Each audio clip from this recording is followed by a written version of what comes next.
La première session ordinaire de l'année 2026 du Conseil régional de la Kara s'est conclue avec succès le 27 février au Palais des Congrès. Elle a été marquée par des débats constructifs et des décisions importantes pour le développement de la région. Au cœur des discussions, entre autres, l'examen et l'adoption du tableau synoptique des besoins prioritaires des populations. Nous avons également validé le rapport d'activité 2025 du Conseil régional qui traduit les efforts consentis, les actions menées et les résultats obtenus au cours de l'année écoulée dans un souci constant de transparence et de redevabilité.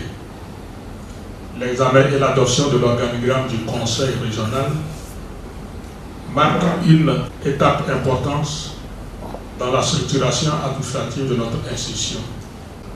Nos travaux ont aussi permis d'approfondir les discussions sur le processus de réalisation des projets structurants inscrits au budget de l'année 2025. Ces projets constituent des leviers essentiels pour impulser le développement économique et social de notre région. Enfin, la dissémination du budget primitif exercice 2026 approuvé nous engage collectivement à une mise en œuvre rigoureuse, concertée et orientée vers les résultats.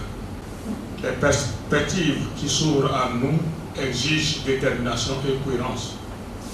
À ce titre, nous accorderons une attention particulière au renforcement de la collaboration avec les 22 communes de la région, car la réussite de notre mission repose sans doute sur une synergie d'action entre le niveau régional et le niveau communal. Les travaux de cette première session ordinaire de l'année du Conseil régional de la Kara témoignent d'un engagement fort en faveur de la transparence, de l'écoute et du développement durable. Les décisions prises au cours de cette rencontre marquent le début d'une année prometteuse pour la région avec l'espoir que les actions entreprises apporteront des changements tangibles dans la vie des habitants.